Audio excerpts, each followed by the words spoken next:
Hi guys, welcome to another review. It's been a while, but we're back with my last pick before we start Wayne's Yes, sir. picks. Yes, sir. I'm gonna go with Joyride. I lent him the movie to refresh, and he forgot it. No big deal. Yeah, that's it. Everyone knows what Joyride looks like. But I told him to show this though, because it's Boom. almost like this film, Spielberg's first movie, Duel. You know, you get the big trucker, but in this film, it's just one guy being chased by a lunatic trucker. You know. So it's like that. That's kind of like the premise of Joyride, you know. But it's It's got like a Maximum Overdrive look to it. I've never seen this movie. You ever seen Duel? No, it's a nice little. Low budget. Spielberg's first movie, you know. Even before Jaws, this man. Does anyone know the year? 71. Fuck, 71 right there. Yeah, man. It's a really decent movie. If you like Joyride, I'm pretty sure you'll like Duel. But yeah, Joyride was directed by John Dahl. I mean, I've been talking about this guy quite a bit now in reviews there because, Kill Me Again, Red Rock West, Rounders. That's right. Last Seduction is not too bad. But Joyride's, a really, really fun movie. I saw it in theaters. I remember back when I was 15, 16. It came out in 2001. It's definitely like a better of the newer genre. Oh, man. For after 2000, I don't have much faith in the films. That's it. But Joyride's one of my favorites from that time for sure. That other movie that we went to go see in theater was phenomenal, though. Don't Breathe. Don't Breathe. That was more recent. Yeah, I bought Don't Breathe. I thought it was a pretty decent film. Yeah, because like you said, after 2000, man. Yeah, I know. It's really same old type of horror. It's not creative, It's more like the studio's control over films. They want it a certain way because they think that format's gonna get them more money, but they don't let the directors make their movies and show their vision too often anymore. They don't make movies like you and me did, bro. One day we'll review that film. We're gonna review our own movie. We'll play it on the big screen. I don't need no copyrights. It's no, my that's fucking movie. But anyways, this movie was a pretty good hit there. It was like a $26 million budget. It made like 36, 37. It was decent there, but I think it was up against a lot of competition when it released. But I've always loved the look of this film. I mean, John Dahl, if you go and look at a lot like Red Rock West with Nicolas Cage, I mean, lots of open road, beautiful landscapes. He really knows how to film scenery. Yeah. And I love his road trip type of vibes, especially in Joyride. They're driving throughout the whole movie pretty much. But yeah, at the beginning, we get the credit sequence. It's like CB radio static kind of thing, It's pretty decent. And then we see Paul Walker. He's talking... I guess he's in his dorm room or something. He's got a roommate trying to sleep, but he's talking to Lily Sobieski there on the other line. You know her from... Eyes Wide Shut. Stanley Kubrick movie. Yeah, Here on Earth, I think. I mean, yeah, she was okay. I don't think she acts anymore, though. I think she retired, but... Good thing. Yeah, she wasn't the greatest. She was a bit fucked up in Eyes Wide Shut. Well, come on. I don't even understand how a girl can do a role like that. I think she was a minor, too. She was a minor even in this movie, so imagine that movie. Was she a minor in 2001? I think she was like maybe 19 years old. Yeah, maybe. Yeah, she's like 18. So Eyes Wide Shut was 98, something like that. Yeah, so she's like 16. Yeah, and she looks young in Eyes Wide Shut. It's just, I don't like that. No, I don't like that movie either. Yeah, I like the movie. I like Eyes Wide Shut. I like the movie. I just don't like that scene. Yeah, there's some scenes that are just odd. You know what I'm saying? Those elites. I don't know. They're a bit off. So Walker's talking to Lily there, and he finds out that she's single now. Yeah, she's single, but they kind of grew up together, supposedly you find out that she got like a blinking problem or something. Oh, Steve Zahn, eh? Yeah, the blinker. The blinker. Yeah, because they all grew up as kids together, and Steve Zahn's his older brother in the movie. He picks him up a little later there, but he's like, "Oh, I have a car though. I could come pick you up." Yeah, Well, actually, had a plane ticket and sold his plane ticket. But that's it. That's good old Basil Wallace. That's it. So he says, "Yeah, I have a car there," but he really doesn't. He has a plane ticket, but he ends up selling his plane ticket or trading it in, and he gets a pretty nice used car there. Yeah, I like it. Yeah, it's a nice, 70s type of car.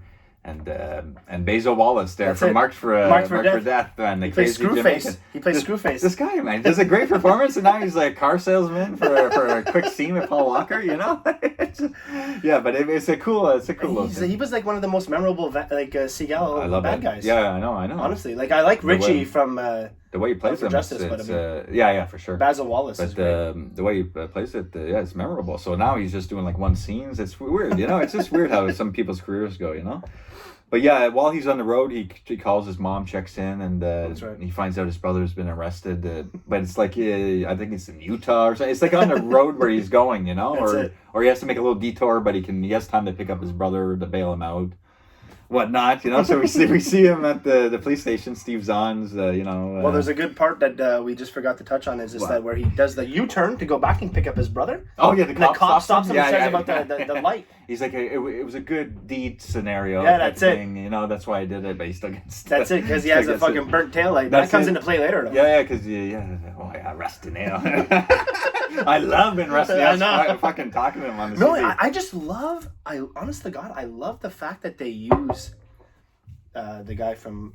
Oh, Silence of the Lambs Ted Levine. Ted Levine. Yeah, I love the fact that they use his voice, but he's not the actor that plays Rusty Nail. If I'm not mistaken, he's like uncredited too. His name. Yeah. I don't know why, but it's weird. But his voice is so good. Iconic. Yeah, I know. So as that voice on the radio, it makes the movie. It's so good. But yeah, he doesn't have no appearance in the movie. It's just his voice, and the guy they see in the it's ending, not even him. It's not even him there. But so Ted Levine, you know, does. But he plays actually with Paul Walker in Fast and the Furious too. I think he does. Lieutenant or something like that. He does. Yeah. So him and Paul Walker, a tight fuck back then, eh? So yeah, he picks up Steve Zahn at the police station there. Big hug and everything. He's like, "You're never gonna see me again. 3 strikes, you're out." He's like, "So I gotta go pick up the girl, you know." Yeah, that's it. And just let me know where I can drop you off. He's like, "Well, where are you going?" He's like, "Well, that's where I'm going." Yeah, that's where I'm going. Yeah. He needs a free ride. This fast. Yeah. So he just tags along with his brother, and they're chit chatting. But man, I can't believe Paul Walker does this. He's like fucking because he's getting annoyed with the way he's talking about the girl there. That's right. And he fucking veers off the road into like a ditchy kind of like grassy, sandy area. It's like his car didn't get stuck right there or break his fucking tire or some shit, you know? It's like, I'll just go right into this, you know, big hill. He goes like that. And maybe that's what got him ditch, man. The Fast and Furious role. Yeah, what was first, Fast and Furious or Joyride? I think Fast and Furious, huh? I don't know. Fuck, 2000. It's right around. No, Joyride was first. I think Fast and Furious was the year later, 2002. Pretty sure. Yeah. Yeah, but man, it was all around the same time, 2001, 2002, around that time. He has a pretty good filmography, Walker. Yeah, he was decent. I mean, he had a good look for film there, you know. He was like the Hollywood good guy, you know. Yeah, he was a good soul there. But yeah, what are you gonna do, right? And yeah, so when they hit the road, so no small talk and all that, but they stop into a truck stop. And he's on the phone with the girl, and he comes back, and fucking Steve Zahn just has a big CB radio antenna sticking out. You see how big that antenna is? Fucking right up there, blowing in the wind. I'm going to tell you, I my personal opinion on this movie about that antenna and stuff like that is what gives him away after. That's for sure. Because I mean, because there's a 2 or 5 kilometer radius. So yeah, later on he sees this car probably has the CB antenna, so he can maybe because that we'll touch on it later on. Yeah. Well, we're coming up to it there, but yeah. So they're fooling around on the CB radio in the car. Breaker 1. Nah, come on. He's like, Black Dog. Chickens in the coop up ahead. Got Black Dog and Mama's Boy. He's like, what is that? Why'd I have to be Mama's Boy? That's it. No, but also this kind of hits home for you, bro. Where you were a truck driver. Yeah, I know, but I mean, you have any encounters with guys like Rusty Nail? No, open road? I didn't do much CB radio, but one of the lines from this movie, though, I think is the Kojak with a Kodak. You know, because the truckers talking code about cops, you know, speed traps or whatnot. So yeah, they even say the Kojak with a Kodak. You and your old boy Hank. Yep. Yeah, Hank. Yeah, that was my. That was his instructor on an open road. Big rig, right to the States, boy. Yep. 2 weeks in a row, me and that guy, but he's a little skinny old man, so you know he smoked his cigarettes. And, he's Rusty Nail. 2 weeks in a truck, oh man, for your training. Holy shit, man! We went everywhere. The furthest I went was Nashville. Crazy experience. But yeah, I don't do that anymore though. I have a family. Rusty Hank. But yeah, so they're fooling around and they come across Rusty Nail though on the CB radio and they're like, what the fuck is wrong with this guy? You know, what's this guy's problem? They're like, hey, come on. But they're trying to get his attention and talk to him, but he won't trying to get Walker to talk like a girl. Yeah, but that's it. They're like, okay, here, I got an idea. Cane. Yeah. Just you, me, and the windshield. That's it. With this big voice, I've never done that before. Yeah. Take off your bra. They're like making fun of him. I'll take off your bra afterwards. But yeah, there's like, this guy's a fucking kook, you know? Yeah, like, dude, what's this guy's some problem? Pink champagne. Yeah. Oh, and if it wouldn't be too much trouble, it's my favorite. Yeah, that's it. I'll see you at the Lone Star Motel, room 17. Room 17. And they're in 18. Well, you're just a warm man with a heart. That's it. That's all I can ask.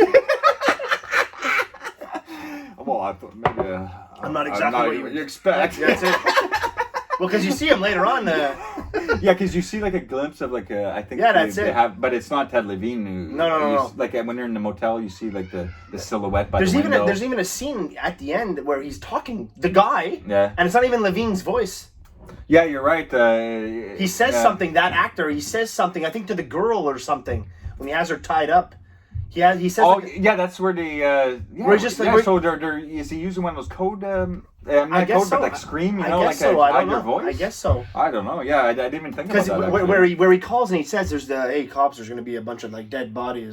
Yeah, right. I don't think it's Levine's voice. It's probably the guy who was playing him at that time. It's like a bigger guy. No, Yeah, that's it. At that point. I can't remember exactly what the guy said there and everything. But yeah. So, but Ted Levine's voice, man, so good. So they get him to meet them at the Lone Star Motel, but Steve Zahn has like a little run in because he's trying to just check in for the night. Yeah, that's it. And Paul Walker's out in the car. This is like filming beautifully, like by John Dahl. It's there's a lot of neo noir film noir from the 40s, 50s, that type of style. And at this motel, the way he shoots the sign. You know, the rain coming down, it's all lit up. The lighting in the motel actually too. I think it's like a weird greenish type of light. Beautifully done. Yeah, it's lit so well. And then so he has a big encounter with this mean bastard, big guy who's going to be in the room next to them. That's there. right. And and he best not mess with me. He fucking has a bit of a. Well, the big guy's just yelling at. Yeah, they say he has an altercation with him later, but Steve Zahn was just standing there and he got pushed by him. That's right. So it wasn't much of an altercation. I don't know what the fuck they're talking about. But yeah, I don't know why Paul Walker says what they say. He says that to the cop later on after the whole ordeal. Oh, it makes no sense. He kind of incriminates his brother. Yeah, I know. They should just keep your mouth shut. What the fuck are you going to the police station after and everything? Like that's the only scene I didn't like in the movie, but we'll get into it there. But yeah, so once they get into the room, I think they get room 18 or 16 or something right next to this. 18. They got room 18. Yeah, and that guy's in 17. Yeah, because they want to get right next to the 17. That's where they told the Pink Champagne boy, Rusty Nail, to meet them. But bro, when they're just lying in the bed, just talking, whatever, and Steve Zahn's like, well, you hear the truck pull up. You hear the truck pull up. They're sitting there like, they look at the clock, they mute the TV, whatever. Steve Zahn's all like, he's like, you can't sit in this laughter, guy. He's so fucked, man. But man, the lighting here, and you notice that the painting on the wall? Like when they're listening, they're trying to listen on the wall because they're, hello. You're just hearing these moans and shit from next door. But they're put their ear on the wall, and then the camera pans in to the big picture on the wall. Yeah. So all you see is the picture, but the picture is like the ocean, rocks and cliffs, and there's a boat out to sea. But he pans all the way in on the picture, and it's lightning coming from outside. Yeah. So it flashes on the picture, but for that split second, if you came in and on that scene, you would think you're watching, some Castaway movie or something. Yeah. It's weird how he pans in on that picture, holds it for a good 5 seconds, makes it look like that painting's coming to life almost. But we're just listening to what's happening next door. It's just a beautiful shot, anyways. If you know what I've seen this movie, you know what I'm talking about. So yeah, they hear some noise, whatever. Paul Walker gets nervous. He calls the front desk and he says, we heard a thud next door or whatnot. So and the front desk guy calls next door. You hear all the ringing and stuff. Yeah, and you hear Levine's voice. Well, it's muffled. There is, but you hear someone answering next door. So we don't know what the fuck's going on. Back in their room. Yeah, that's it. So he's definitely hearing, next door too, but you can't really know that it's them maybe at that point. But so the next morning, man, the police are outside. Paul Walker gets out of the shower. Steve Zahn's talking to one of the cops. You hear any noises next door? They think the trucker got fucked up. Yeah, that's it. I mean, that's pretty mean if you think about it. Like they sent him to go get fucked up by that big bastard there. No, and then after you see what happened to that poor fucker, his whole jaw got ripped open. Bro, do you think they would have him just sitting out in the hospital, a wide open window? Everyone, all the regular nurses just watch a guy with no jaw. It's just teeth, you know what I'm saying? And they're like walking up from the other end of the hall, and they could see him. Steve Zahn's like, he's missing a whole jaw, clean off. They found him on the side of the highway or something. He got mangled up. Fucked him right up. Yeah, so that poor kind of mean looks like bastard. Gary Oldman in Hannibal there. Hannibal. Cornell! Yeah. Cornell! He's all fucked up. Yeah, but that guy, I don't know how he's still alive there, but he's missing his jaw, so they're like, feel like shit, so... Yeah, Paul Walker says that they had like some kind of talk with this guy, pranked them to go to that room, and now that guy's dead. Why would you say that? But why would the cops even let him off? He's like, oh, this is an old western. I want you to hightail your ass out of here. Yeah, these guys should be incriminated, probably arrested, something. Yeah, now it's like that whole thing should be deleted. They should have been just questioned about the thing and just go on your way and then feel bad about yourself. But I mean, to have a scene that this kind of doesn't make sense, the cops wouldn't let them go. I really highly doubt it. But this is the part where I was saying earlier that I think gives it away, the CB radio antenna. What? Is because when they come back to their car, they got to get the fuck out of there. Oh, yeah. Like, how does Rusty Nail know who the fuck they are? Yeah, I right? know. Their car is parked, I know. and they're the only car, I'm guessing, in that parking lot with a CB radio, so it's easy to follow. That's probably true. Because he sees the car there. He sees the car with the CB radio. Yeah, because like think about that. Yeah. So how else would he know that it's him? Maybe he follows them after. That's it. From there, and yeah, you're right. Yeah, you're right. He sees the CB radio antenna. He's just like, I'm gonna follow this car. Ends up it's them with the fucking broken taillight. No, it's true. It could be like that, man. Like honestly. Yeah. So after all that shit, they're feeling bad about themselves. It's like I'm not a girl. I'm like, dude. But that's it. That's where it's leading to that scene where they're like, he's like, you should really get that fixed. Yeah, that. Well, you're what tail light? Yeah. Fuck. So he's just like. He's like right behind them. Oh shit! I just see cars. I see trucks. Cars. Just be cool. So it must be like a pretty desolate highways. There's it's only 2, 3, 4 kilometer radius for that thing to work. So yeah, he ended up catching up to them and found them. So. But they're running out of gas. They're freaking panicking. So he's like, turn off here quick. But it's a good idea because the way he does it, the truck has no time to follow him. So he has to continue on the highway while they turned off. So they stop at the gas station, pump some gas while Paul Walker goes in to call. He wasn't calling the sheriff. But they don't know what truck it is really. So we see a little ice truck. Nice little ice guy. Like a Mike Foster comes out. Some guy. But just a poor soul. The wrong place at the wrong time, you know what I mean? Like he's got a family. Well, we think he's pumping his tire, the thumper. The thumper. To check his tire freaking pressure. Out. He's like, look, the guy's coming in. He's coming. Paul Walker's trying to call the cops. He's like, yo. And at that point, you really think it could be him. Honestly, yeah, you don't know, But I mean, the truck is not. Well, actually, when he leaves the motel that night. Yeah. You see a truck drive off angrily. So you assume that's Rusty Nail. So the ice truck is like, what the nah, that can't be him, But it is fun. It's a fun scene, especially when he's in the store because he's paying for the gas, but he forgets his credit card. Fucks off. Then the guy, he comes out with his fucking tire thumper. He's like, he jumps in his truck. He's like chasing him down the road. And then the big truck comes too, and or no, not just yet. Not yet. They're chasing, and they stop because there's a gate, so they can't go any further. Yeah, but they go right through the fucking gate later on. And the ice guy is because they stop. The ice guy goes, Lewis, and he's like, yeah. We can get back. We got a gun. Fucking I got a credit card. Yeah. I got a credit card. Like, what the fuck? They're so scared though, and especially Zot now. He just feels like such a fucking wimp. Got a fucking gun there, right?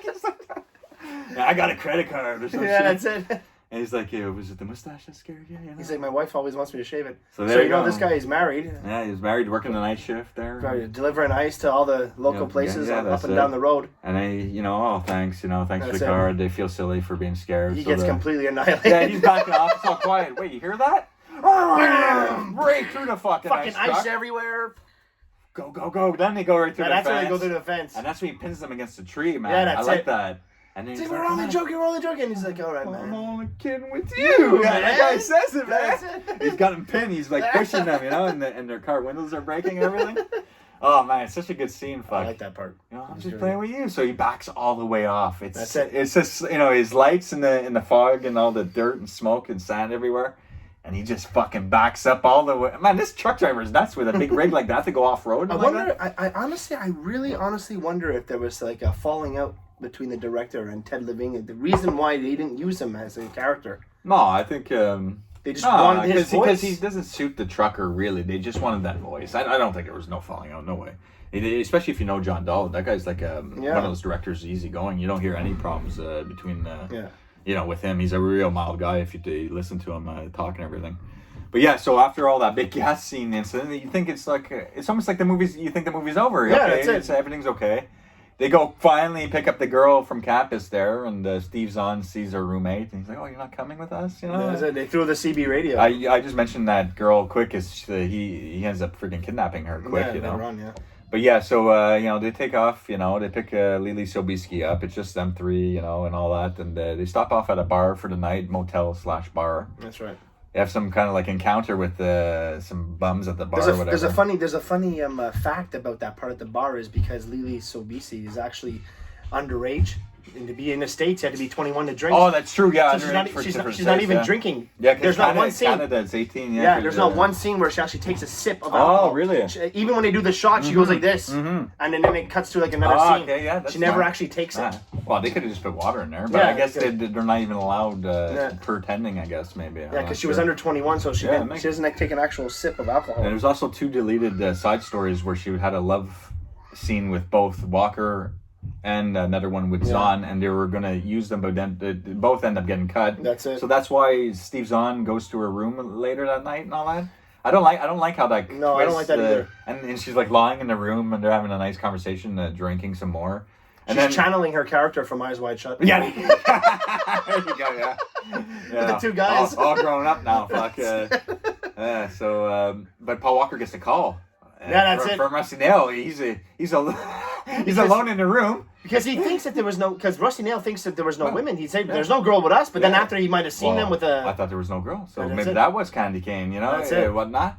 So, he's like, he runs to the room and he sees, Zahn in there. What the fuck is going on He's here? like, he said you were in the room and, that's a pretty fucking good question. What the fuck you're doing in here, what the fuck are you doing in here? But they don't have time to chit-chat. They run out there quick and they hit the highway. That's it. And they're like talking about what to do, but they see on the signs. On the signs, look in the trunk on different signs. They're like, I think we should look in the trunk. It could be a dead body, it could be a bomb. They don't fucking know. But it's a CB radio. That's there, right. So yeah, he wants to keep it because they end up shooting it away after whole ordeal. So he wants them to hook back on, and he wants to finish this crazy scenario. What a psychopath this I know, this trucker's nuts, man. But yeah, it's a fantastic film. I love the atmosphere, I love the road trip. All the look, the motel scenes, the lighting, everything. But yeah, so he ended up kidnapping that girl too. That's right. From campus, her roommate, and but that though you only find like later on. Yeah, a little later there. But because they go to the diner first. That's it. On the CB, he tells them go to the diner, order burgers, and go in butt naked. There's a funny tie-in here with Terminator 2, because the 2 guys go into the diner butt naked, and they encounter the store manager, who's the same guy in T2. Yeah. That Schwarzenegger puts the cigarette on, and he's just like, I want your clues, your bike, and your motorcycle. That's the same guy. Gets the clothes That's off the exact same guy. I know. So he's encountering some other naked guys. Yeah, that's it. All these naked guys keep coming up to this guy. That's it. And another thing too about T2 is just that the girl that works at the diner, the older lady, she's also in T2 in the hospital scene. Where she wants the coffee there. Yeah, the guy asked her. How about a beer? How about a beer? Yeah, that's it. Yeah, she's like, oh, here come your friends now. That woman there also with T2. Yeah, I know. It's weird. That little tie-in to T2. 10 years later, big fans. Everyone's a fan of T2. So why not grab a couple of side characters? You can't afford Schwarzenegger and all the big. No, names, that's it. Get the side characters. But yeah, so they go in butt naked, for fuck's sakes. They do a stupid prank. Yeah, it's a funny scene. You see both ass shots. That's it. They're holding their dongs. All the little kids are like, the parents are covering up the kids' eyes and stuff. Yeah, because there's a bunch of families really busy, a gas station, rest stop, kind of thing. So, but she honks at them, to get them out of there quick there, because he's talking on the radio, right? Finds out that he has a roommate. Roommate, yeah. Now, and they go to a cornfield or some weird That's a scene. scary scene, man. Yeah, it's at nighttime. It's really lit well. It's just something about a cornfield at night I find it's creepy. Yeah, because it's so quiet and desolate. There's no cars, no one's hanging out in the cornfield. Maybe just the guy's house that's really far away. 200 yards away. You can't hear anything. It's fucking scary, So man. so they're out there, and that's where he grabs Lily Sobieski. Actually, He's able to kidnap her there, and he ties her up in a motel room. He kind of he puts her in a motel, the same number, 17. That's right. Because they pranked him with the motel room.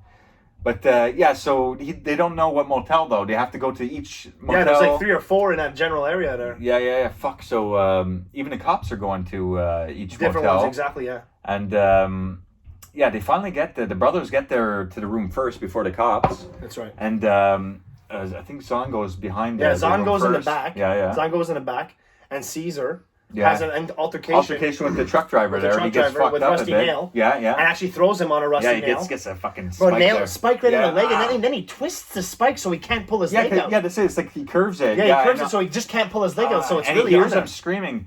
So I think he tells Paul Walker, "Don't open the door." Don't open the door. Yeah, that's it. Because he sees that Lily Sobieski's tied up. That's right. The shotgun to her fucking head. If you open that door, boom, her face is coming off.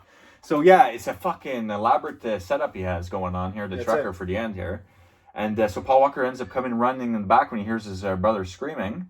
And that's when the truck driver runs off and he sees his brother all fucked up. He goes in the room and unties... takes her because the cops are about to open the door. So Walker saves her. Right. Fucking shotgun goes off, cops, guns drawn. That's it, yeah. When the shot goes off, you think the cops would be like shooting. You think the cops would be a bit shooting. I mean, like, especially they see a woman tied up and a guy's there, he's like, don't shoot. Don't shoot, yeah. Yeah, they fucking, he just jumps out the window, yeah. Looks pretty bad on Walker's part. And he's like, no, I gotta go because his brother's in the back and there's a truck coming his way.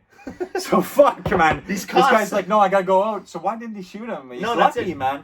But he's an uncredited actor, Walter Goggins. Goggins. He's one of the police officers. He's one of the police officers, but he's uncredited though. Deleted scenes. In one of the deleted scenes, he plays in it. I think there's a bunch of alternate. He plays in Hateful. He plays in Hateful Eight. Yeah. Now he's a bigger actor. He's a bigger actor now. Django Unchained, Hateful Eight. Walton Goggins. He plays one of those. Tarantino loves that actor. Yeah, recently, anyways. Yeah, but he is a decent, funny actor. He plays in Sons of Anarchy as well. Also, House of a Thousand Corpses. I think he plays one of the cops too.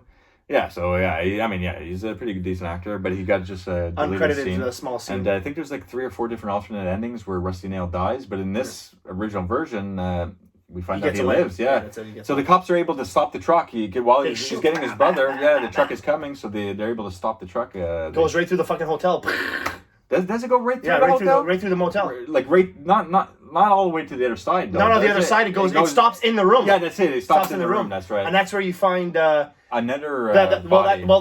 They open the door and the hand goes down and then there's a watch. So that gives it away of the fucking ice guy. Is it the ice guy? It's the ice guy that's in there. Yeah. It's the ice guy that's in there. He planted that poor bastard's body. And the girl's in the truck too. Yeah, the girl's in the truck too, yeah. Fuck, lucky she didn't get shot. Well, the cops are shooting, fuck. So, so everyone's safe at the moment. They're in the ambulance or something. You think everything's okay. And then the fucking CB radio, Rusty Nail's on there. Yeah. And he's just like, I think it's going to be a heavy rain tonight. Yeah, that's it. He's just talking normal, so he got away. His voice. It's a crazy ending that he got away and he set that up. But they actually hear it though. Yeah. So they know, but I don't know if they'd be able to prove it to the cops. Through the ambulance. Yeah, but I don't think you'd be able to prove it to the cops that. But I never understood why the girl never just couldn't just like throw her body on the side. She's sitting in a chair. Like, why can't you just like tilt the chair? Was it with a shotgun? It wasn't nailed to the floor. I don't think so. I thought it was because nailed Walker to the floor. knocks her over. Yeah, little fucking things like that I should have really brushed up on. But I thought it was bolted to the floor, and he was trying to do it, and then he broke it. I think he just like. I could be mistaken though. If it's not bolted, then obviously, so that would be a movie mistake. But if I remember correctly, it's bolted. So I should have fucking refreshed my memory on that. But anyways, we finally got Joyride done there. I don't think we missed too much. No, we got it all done. So when we come back, it's going to be the beginning of your picks. There is it's been a while, man. No, it's been a while. You're gonna have to tell me. You didn't even tell me what you're gonna pick. No, so I'm not telling you either. Yeah, I'm not telling you. Until you turn the camera on and I just pull it up like that, you're gonna have to know it off by heart. But all right, guys. Thanks for watching there. Take care, Until guys. Next time. Thanks for the support.